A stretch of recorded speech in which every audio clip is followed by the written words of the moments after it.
Hello, everybody. Welcome to this Authors in Conversation panel featuring the 2025 Minnesota Book Awards finalists in the middle grade literature category.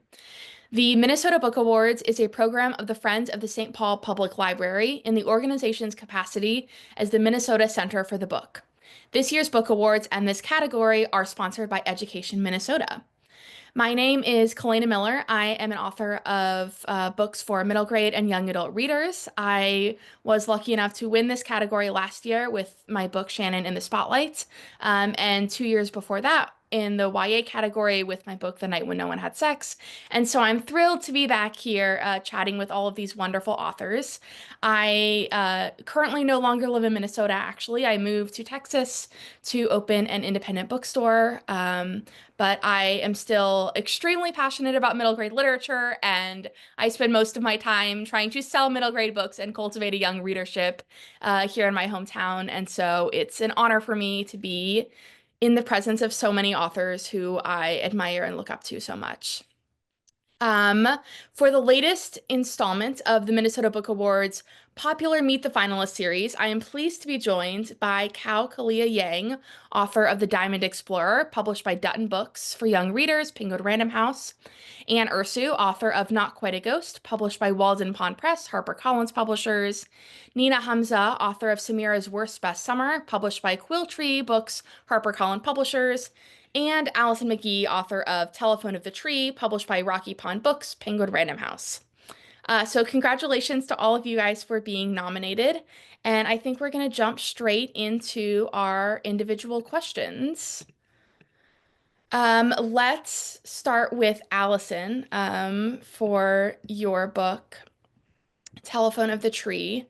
I was so obsessed. I mean, you're gonna hear that with everybody's books, but it's such a gorgeous novel.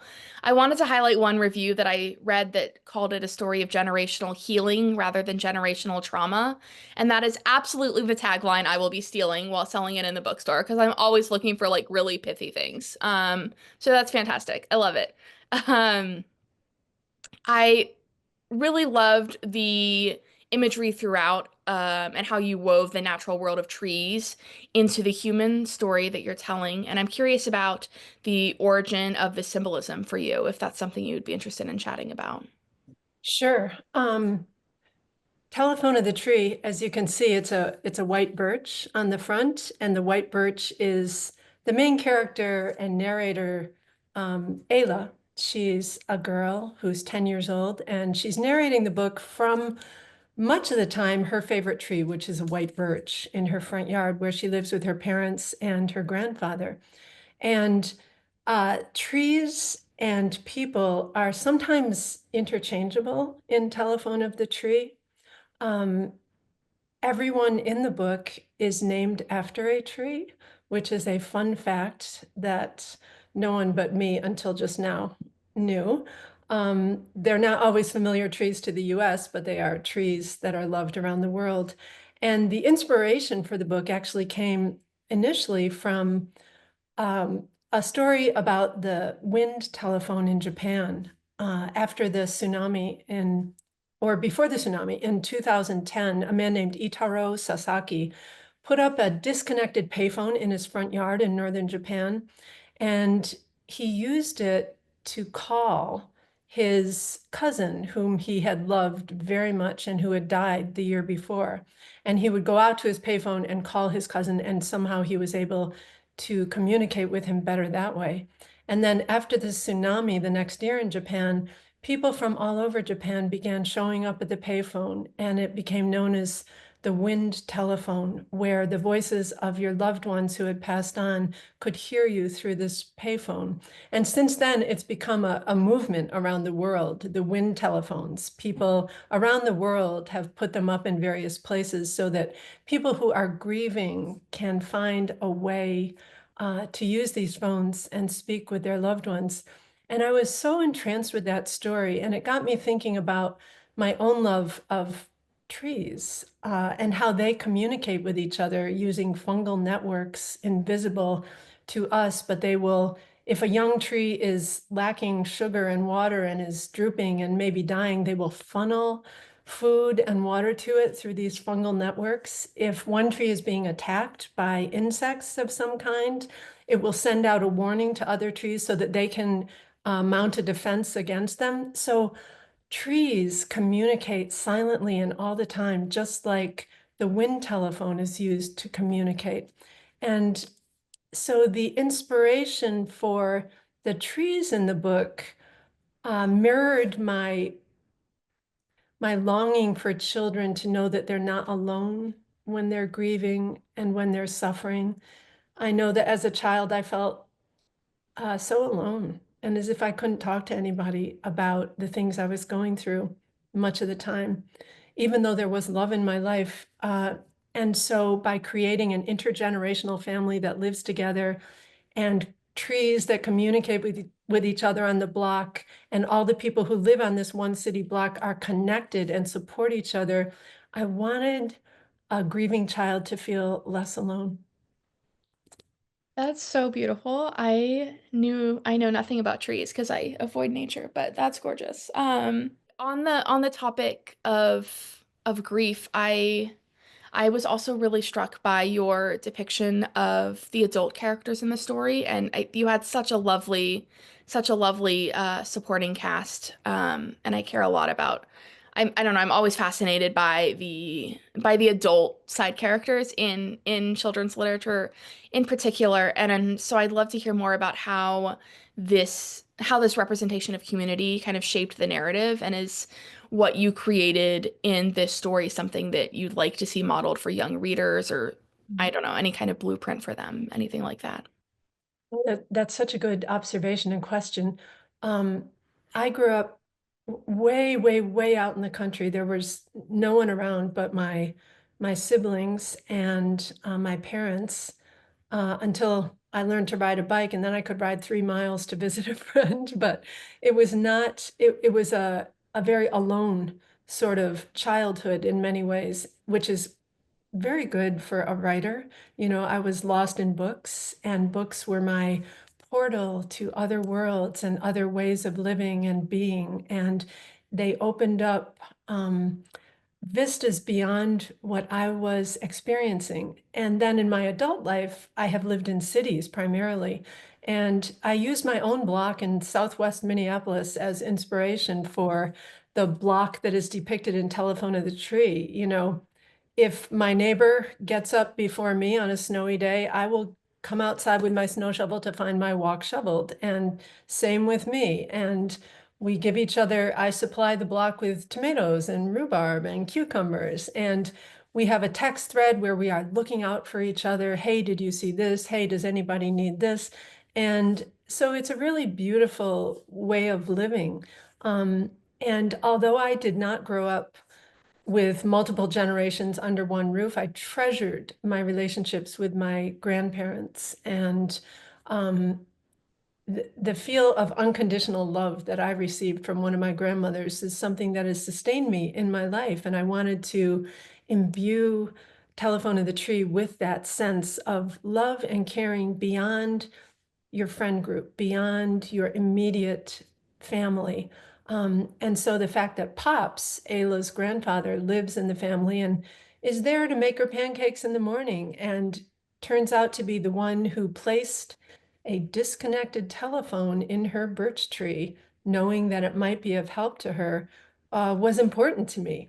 I would like to be that kind of grandmother when that day comes. And I always have tried to be the kind of mother who lets her children be who they are and is a source of comfort. I know I haven't always been, but that was always my goal. Um, and so just the feel of adults who understand this child's grief and who let her be and let her figure it out, knowing that they are always there to help her, that was really important to me when I was writing the book. That's so lovely. You're so good at words. I mean, obviously, but you're good at speaking them too, which some of us are like a little iffy on sometimes. But thank you. Thank you so much for sharing all of that. It's such a gorgeous book. And I'm so excited to be able to share it with more readers. Thank you. I think we'll jump to Anne, if that's okay, for your lovely, amazing, wonderful novel, Not Quite a Ghost, which I am also obsessed with. I I can't, there are no words for how incredible I think the work you did in this novel is with your weaving together of the supernatural with sort of the horrors that children and women and humans experience within the medical establishment, especially those who have chronic or invisible illnesses. And I also am a big fan of the yellow wallpaper, which I know was your source material for this book. But I absolutely must know more about how you worked with such an adult source material in a book for kids. I know you probably weren't expecting readers to come into it knowing anything about that, but I'd love to hear more about how you translated those very, very grown-up themes to the experiences of your young readers.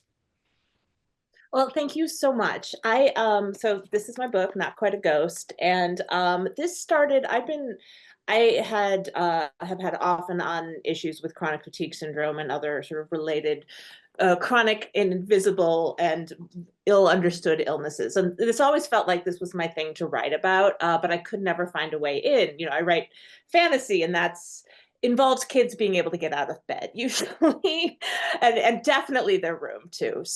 But when kids started getting long COVID, it felt like, okay, this is time for me to figure out how to tell this story. And at the time, I've been reading a lot more middle grade horror. And oh, this is horror, right? Where bad things happen to you out of the blue that you're not expecting and you cannot control. And it's this horrible force that's like changing your life, and you can't do anything about it.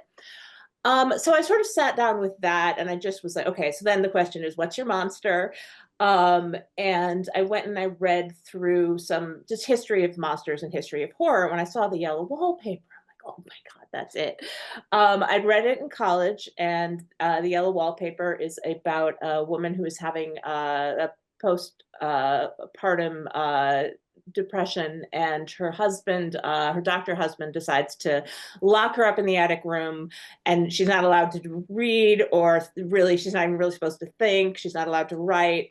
She's just supposed to lie in bed. And all there is in the room is this horrible yellow wallpaper, and she starts to see a woman behind it, and she is hallucinating it, but she's given this rest cure that sort of drove her mad. So that felt like a great way in to talk about sort of dealing with the medical establishment, except I wanted to use a real ghost. In terms of, translating this for children, I think, as, we all do here, once you sort of have a child protagonist that is living in the moment and not being reflective, then suddenly I think all of those themes become, very workable. I also, this is something that happens to kids, and to me, those are really important themes to deal with. It's unfortunately, it's not adult. I keep hearing stories of kids who have long COVID, and they go to the doctor, and the doctor says, oh, it's in your head, it's anxiety, it's school avoidance, and this always happened with chronic fatigue syndrome too. So it just felt like using that sort of framework it was largely for me and fun for anyone else who's yet read the wallpaper and likes it. But it was also like a real way in to get into talking about these issues for young readers. And it was just also gave me a framework for a really cool monster and a ghost story, which I'd always wanted to write, and never thought I actually could. That's amazing. I love, yeah, as a ghost story kind of standing on its own, it's so impressive. And I'd love to also, I don't know, I want tips. I want to hear about how horror for middle grade is such a, I don't know, it's so sticky to me. Like it's hard for me to wrap my head around. I read a lot of it and I'm always so impressed, but I wouldn't know how to ever go about doing that, especially with finding the line of like the creep factor for kids. And sometimes kids horror, I swear to God, it's like so much scarier to me than adult horror. So I'd love to hear about your process and I guess your first time working with horror and how you developed that kind of creep factor and how you made sure it was appropriate for the book you were writing, I guess? It's a really good question. And when I said I was writing horror, like all of my friends laughed because I can't handle it. Like I cannot handle horror movies at all. I loved Get Out, and so the next movie, the Jordan Peele's next movie, which I think was Us, I wanted to watch it, and I was like, I'm going to do this, and I started watching the trailer, and I was like, oh, this looks great, this looks great. Then I burst into tears. So I but I had been reading a lot of middle grade horror and impressed with how sort of frankly scary it is, and also how well sort of the atmosphere works, and and the way sort of creep is created. So I think it helps me to be sort of, what really helps in being a middle grade writer is being like emotionally 11, which is my secret sauce. But that also means like I know exactly what I can and can't handle, which sort of helped me find the line. I wasn't going to write anything that was too scary for me, which also meant nothing bad happening to the cat. But yeah, so that was sort of my line, trying to be familiar with the field and being impressed by where it goes, and also just sort of using myself at 11 and myself now as sort of the basis for what I could do, and then fortunately having good readers and trusting my editor, which helps. Well, it is so creepy, but I think it's such a lovely addition to that genre that I'm always trying to read more of. So I think Thank you we'll so hop. Yeah, it's I swear to God, I have sold this book to so many kids, and there's not a girl in the city who hasn't read the Trouble Girls of Dragmere Academy at this point. Like I'm just like they're tired of me. They're not tired of you, thank God, but like it's getting to be a lot. I appreciate it. Thank you. Let's jump to Kalia and the Diamond Explorer. This was a really fascinating one for me to read, and I loved thinking about it as a study in point of view in particular. And I'm really curious about the structural decisions you came to and how you went about writing this story of a child through the eyes of others. And I would love to know if it was kind of an intentional craft choice, if this is what you were trying to do with the novel, or if it's something organic that happened along the way with the characters.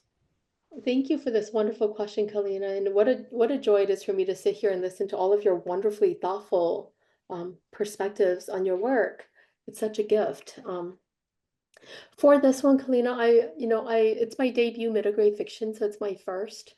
And I knew immediately, just watching all of the 10 and 11-year-olds around me, watching myself as a kid returning to that moment. So oftentimes our meeting with middle grade readers, middle grade students are mediated by the stories of others. Even the children we love, then they have to tangle with our own stories and our perspectives of them. I felt it was the most honest and most a beautiful way to meet this kid, Malcolm. Malcolm, who will learn all kinds of things about himself that none of the people in his life know. But so often I think as a big sister and as a mother, and I feel like children are born into stories, and so there's always a place of beginning. But my feelings have no say in where a children's story emerges or begins. And so that was really important for me in the Diamond Explorer. I wanted us to meet this person via all of these stories, all of these adult perspectives before we finally hear Malcolm talking, before we finally enter into Malcolm's world, because that is so true to real life. So many 10 and 11-year-olds we don't get to meet them organically for the very first time. Whether you're a teacher or a neighbor, it's mediated by all of these things, including your own narrative of yourself. So, really, for me, it's about the power of stories, how powerful they are influencing the ways in which we read others, but also how limited they are in terms of allowing us to get to know and explore others. And that I think is so imperative to this particular story. So when I made the decision, it becomes a question of craft. How am I going to do it? How much of the book am I going to afford to all of these voices? What kind of reader am I looking for to stick it through from the beginning until you meet Malcolm? Which means that this isn't a book for everybody, and I knew that from the beginning. But Kalina, when with a name like how Kalia Yang and looking the way I do, I was already at the very beginning not a reader for everyone. And so I'm not worried about that part of the equation. People are gonna come to me and they're gonna pick up my book for whatever reason. But already there were already these things. And that's important to the story on the page as well. And so I felt all of these things made sense. And thankfully I got to work with Andrew Carr, who I think is one of the most exciting editors working in the field, bar none. And Andrew said, tell this story the way you feel it should be told. Tell this story in as many ways as you feel it is necessary for you to express yourself. And from these things, we will pull together this book. And so the Diamond Explorer is only 100 and 70 pages, but it took me longer to write than any of my adult work because it took that much time structurally and from a craft perspective to navigate and to facilitate the story. It is so cool, and I am so happy to hear that you had an editor who was fully behind your vision. It's incredible, incredible to hear. I would also you mentioned it's your first foray into middle grade. So what has that experience been like for you? Obviously, you are a prolific author, but it's kind of dipping your toes into middle grade for the first time. What has that experience been like? Such a gift. The moment the late homecomer came out, suddenly I was invited into elementary schools, into middle schools, into high schools, and the middle schooler said, "When are you going to write for us?" From the very beginning, there was that question, "When are you going to write for us?" And then they said, "Can you make it scary?" And I don't know about other writers, but for me to scare my readers, I have to scare myself. So, I knew that there were going to be a lot of sleepless nights. And in that way, I was prepared for them. But it's such a gift. And again, I have to talk about Andrew. Andrew just said to me, you want to do this? Do it the way you know how. Do it the way you think it should be done. And then my job is to make sure it works or not. I mean, in many ways, I've been waiting my whole life to hear that as a writer. I've been waiting my whole life to hear that. With that kind of license, I could really run. And I also don't know how it is for other writers, but for me, I'm continually lost in the forest of language. You know, I have this defiance, this unwillingness to walk the trails that others have paved. And so I'm lost and I have to find a way out. And that's exactly what this process was. Malcolm's world. I was lost in it and I had to find a way out. I never thought, if somebody had asked me, are you ever going to tackle your big question? And the big question of my life, what happens when we die? I live in a world where every dollar bill I hold, every coin says, "In God we trust." But I come from a shamanistic tradition, um, and I was born in a Buddhist country. And so there are all of these influences. And then I'm the daughter of three shamans. And I know the shaman, to become a shaman isn't a choice that somebody makes, it is a calling. And very few people want to become shamans because you then become the your communal property. Anybody who needs you comes to you, and you have to open yourself, open your world up for all that they bring with them. And so,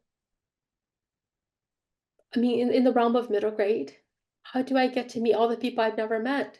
Because my grandfathers died when my parents were just kids.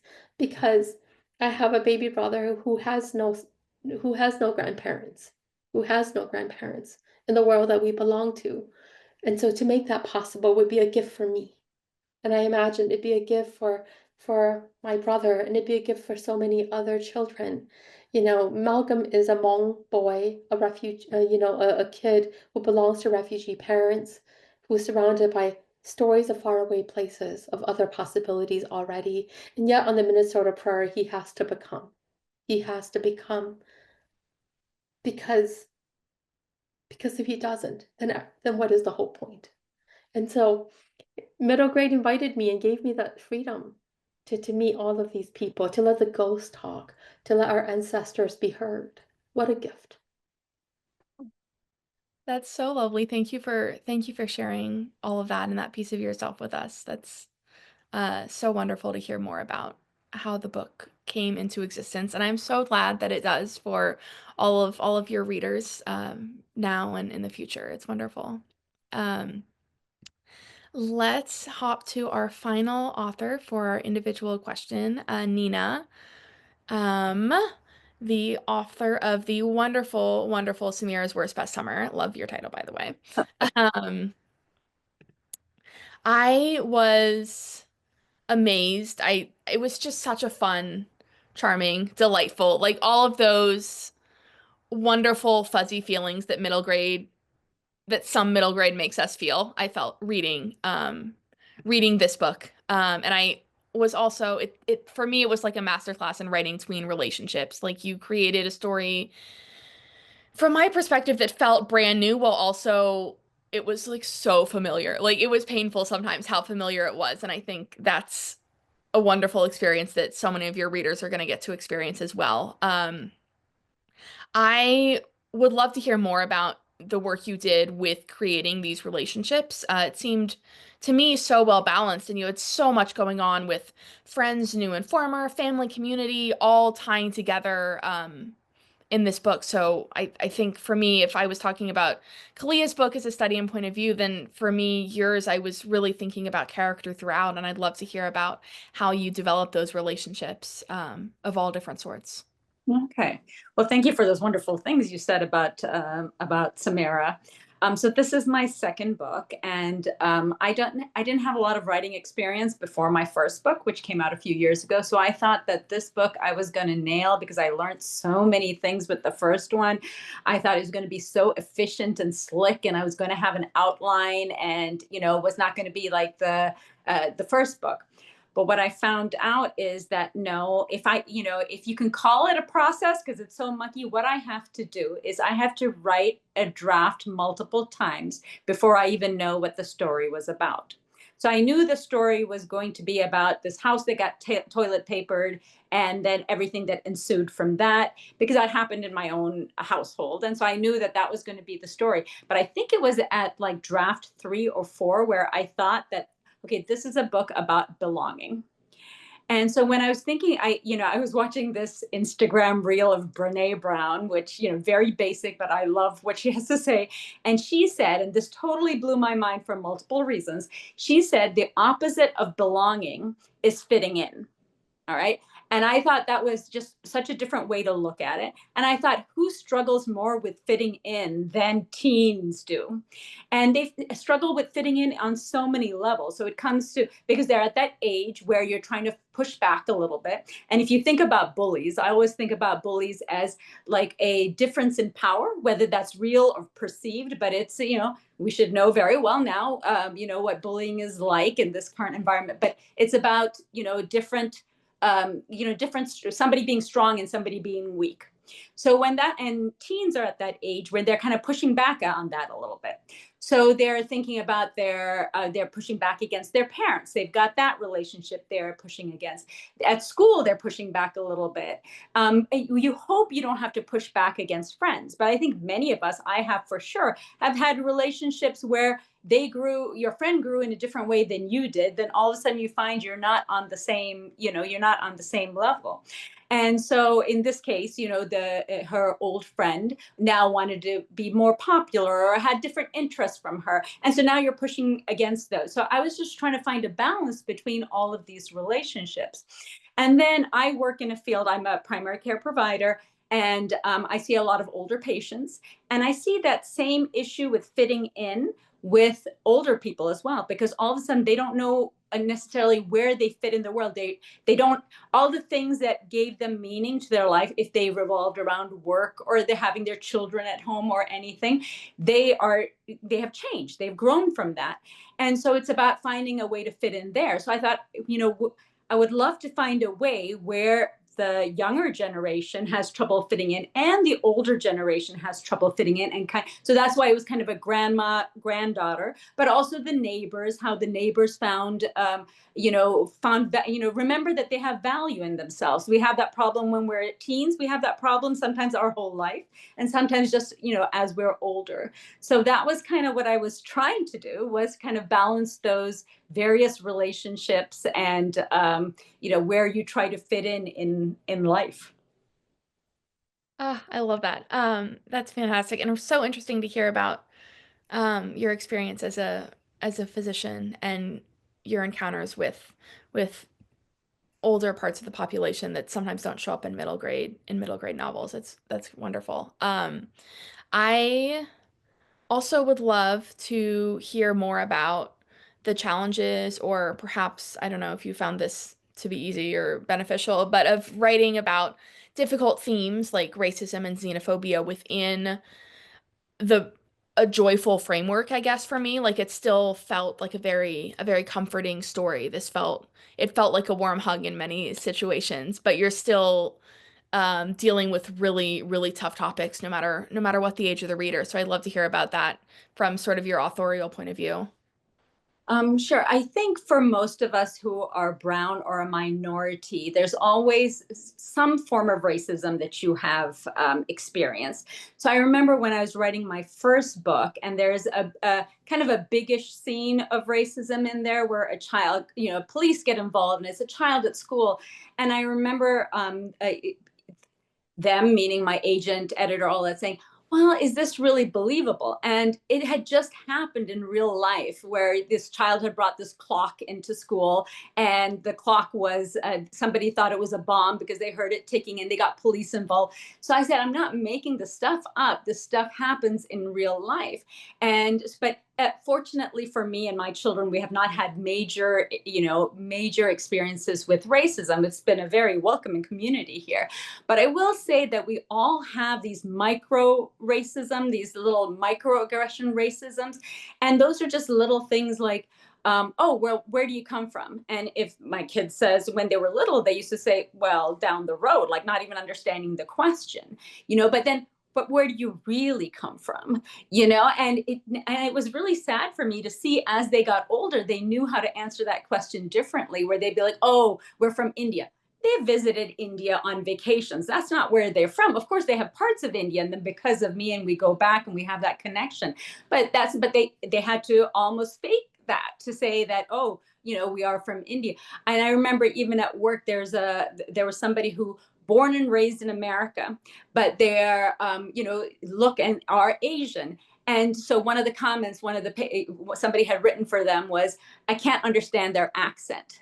And I was like, there's no act, you come in with so those sort of little aggressions, it was really nice to be able to put them somewhere. So I was able to put them in a book, and it felt very soothing almost to me to be like, okay, just because my kid's brown doesn't mean they're good at math, or, just because they have an accent doesn't mean they're dumb or don't know what's happening. Some of the smartest people I know have accents because they can speak multiple languages, so it was a great place for me to be able to put that. And I think that felt really good for me. And I didn't even realize that till after I put it. I'm like, there, I said what I had to say, So, yeah. It came together so well. It's such a great story. And another one that I'm really excited to share with kids that I know. So since we've kind of hit everybody, I think we'll jump to a final round robin question to finish everything up. And this is mostly just because I have all of these wonderful, brilliant middle grade authors on a Zoom call with me right now. And so I want to know personally, what is most exciting to you right now in the landscape of children's literature and middle grade books in particular? Like, are there trends or genres you're super loving, authors or maybe editors doing cool stuff, supporting you in cool ways? And if there's anything you're working on right this second that you must shout about, of course, we want to hear about that too. So maybe we'll jump back, same order we started in, and start with Alison, if that's okay. Or if you want to go rogue, I don't care. I'm just talking. I'm a big fan of going rogue, but my mic is on, so I'll talk. Amazing. Love it. Shocking. I think one thing I love about the world of writing for children, I began writing only for adults, and writing for children sort of opened up a whole new world to me. And what I love seeing, especially in the last decade, is just the bigness of worlds being represented to children. When I was growing up, I think, A Snowy Day by Ezra Jack Keats featured a black boy, a brown boy, and it was one of the first. And how terrible that is, and how beautiful right now the world of publishing is. The world of censorship and banned books is not, but publishing is fighting back against that. And I am happy and proud to be part of that. I do have a publisher that I'm working with now, an editor who started her own imprint at Penguin specifically to publish books that are helpful to children who are going through some things, to put it in a nutshell. And Telephone of the Tree is about a little girl who is dealing with grief, and a new middle grades book of mine called Weird, Sad, and Silent that comes out in May is about a little girl named Daisy Jackson who is coping with a lot, including bullying, which is how she got that nickname, Weird, Sad, and Silent. So all these things make me happy and honored to be part of writing for children. That's so excited about the new book, by the way. That sounds amazing. Anne, if you want to jump in. Sure. I'm terrible at going rogue, so I just need We'll order. stick to the script then. Thank you. It helps me.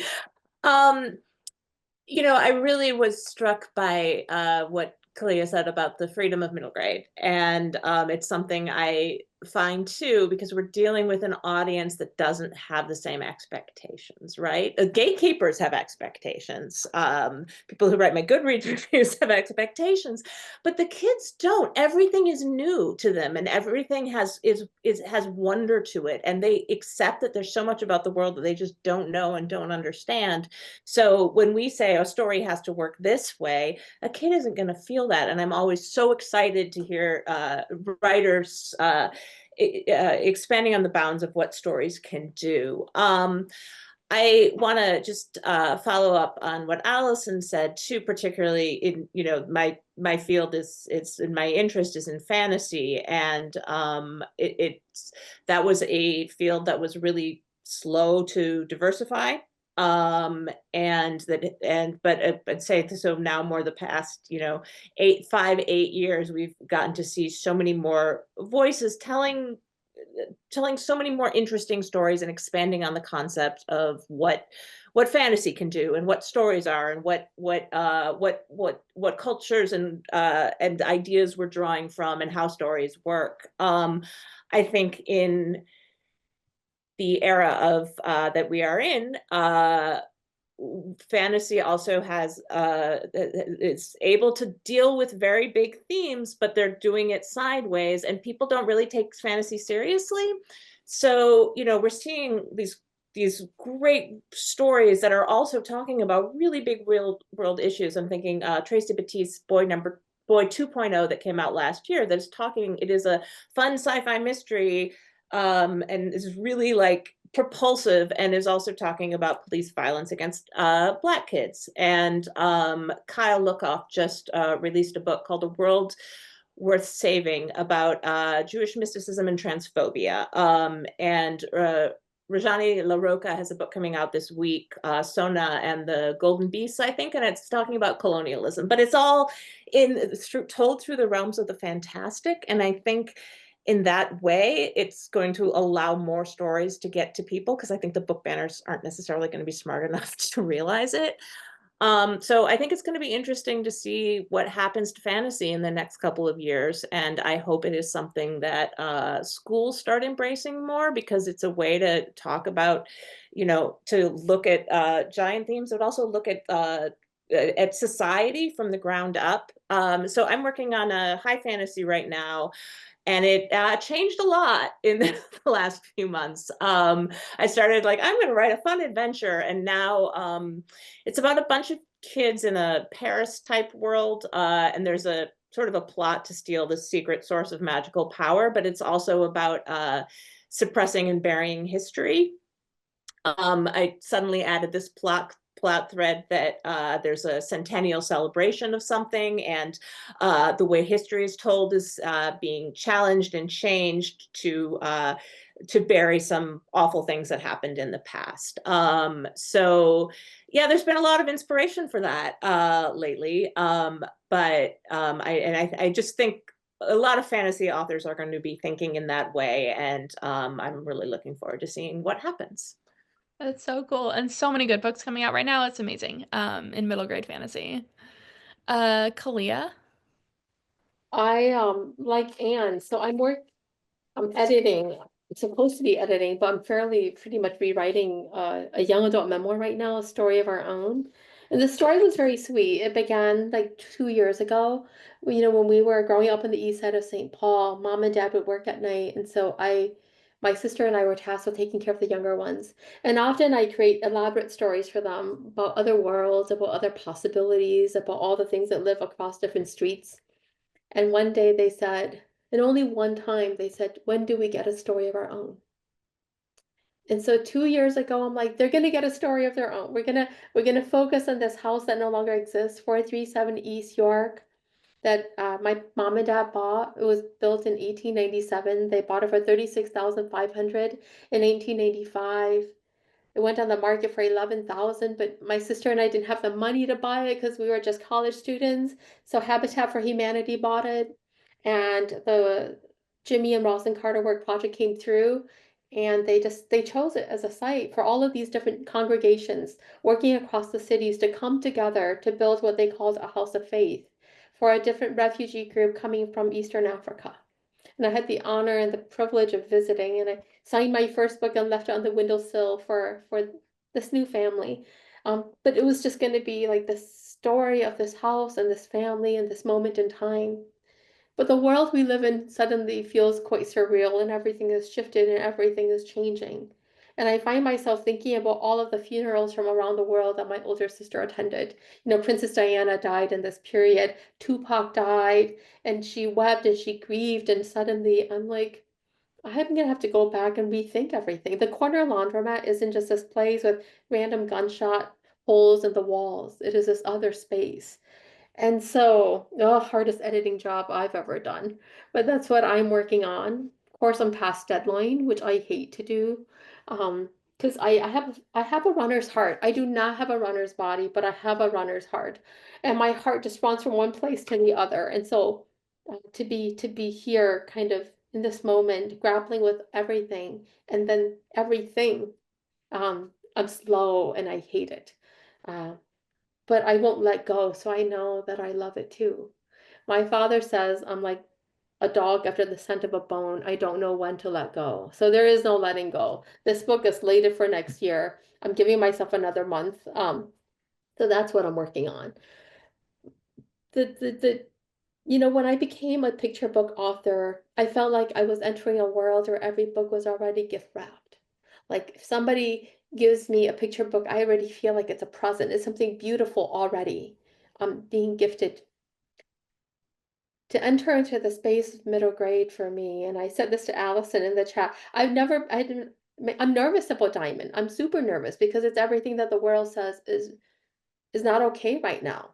It is DEI. It's a boy who's not a Christian. It's like this Moan Boy on the Prairie. And growing up with the Little House on the Prairie books, the Rose Years, all of those books, I know exactly what I'm doing. I'm re-entering that landscape. The name of my Malcolm's big brother is Fong was murdered in these cities by police officers, you know.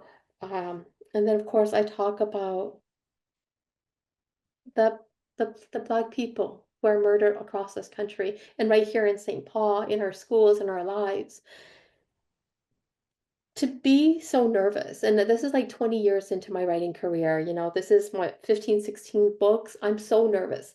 And I think that nerve is what's making me excited, Kalena. I'm not seeking to be challenging. I'm not seeking to be controversial. I'm not trying to be anything but what I am. A mother, a daughter, a writer who's passionate about telling the stories of our lives.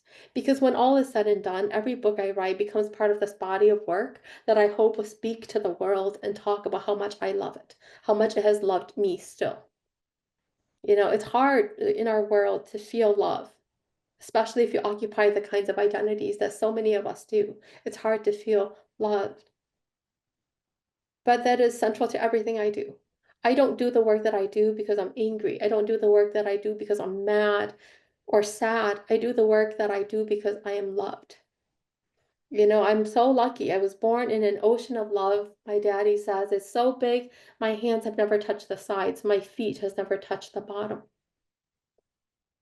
And that is what I want to give in my books. That's why I love the realm that I'm in, the ability to move between these spaces, because I will be boxed in if I don't. And I cannot afford that. I cannot afford for any of my readers to see me boxed in, because that would be seeing Kalia die on the pages before you. And who else believes so fervently in the dream of forever, but all of these kids learning how to defy. Like, that is a thing, to defy what the world expects of you, to defy the limitations within yourself, in your world. That's what middle grade and that's what young adult literature teaches us how to do. That's what we teach each other how to do, because in a world where it's hard to find love, love still lives, love still flourishes, love still grows. So that's why I'm in it forever. That's fantastic. Nina? How am I supposed to go on after that? All right. Very emotional. I think the question basically was trends in middle grade, or I would say that I don't know what's trendy, and if you saw my wardrobe, you would know that. But what I have seen is that when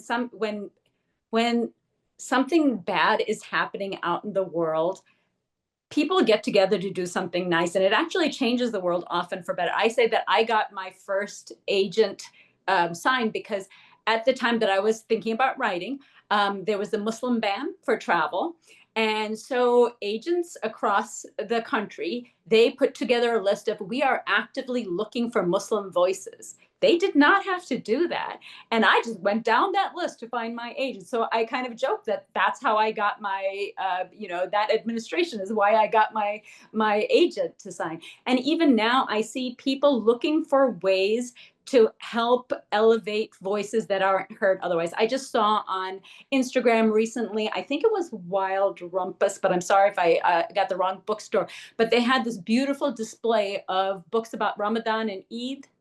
And I would have loved that when my kids were little, to be able to see something like that where they could see themselves in the books. They didn't have that, but how fantastic that they have it now. And, I would say if the trend is that this is the way we fight back against banning books and stuff, I'm all for that trend for sure. And one other thing I hope that does not happen is that people who are trying to find, trying to get published, try to write so that they don't get banned. They try to change their writing or their themes so that it is more widely accepted. And I don't see that happening, and I hope that does not happen. So those are my thoughts. That's amazing. Thank you so much, everybody. It's a really, I think, an exciting time for middle grade and for publishing. And I'm so excited for everything that you guys have coming up. I am a fan for life, of course, and it's been so wonderful and an honor to hear about these books and to hear about your thoughts on writing in general. So I'm gonna jump into our little outro, but then I'll be around. Thanks to our tremendous middle grade literature finalists, and to all of you for watching, for taking part in this Meet the Finalists panel. If you enjoyed this talk, you can find a treasure trove of past events archived on the YouTube channel of the Minnesota Book Awards, Steward Organization, the Friends of the St. Paul Public Library. You can find out more about future programs on their website, thefriends.org. In particular, mark your calendars for Tuesday, April 22nd. That's the evening that the winner in this category and 9 others are finally revealed. Please join us in St. Paul at the Ordway Center for the Performing Arts. Tickets are $29 inclusive of processing fees. A free live stream will also be available. Visit friends.org/MNBA for details. Again, it's been such an honor to talk with all of you, and I hope that all of the Minnesota Book Award fans out there enjoy hearing about all of your books.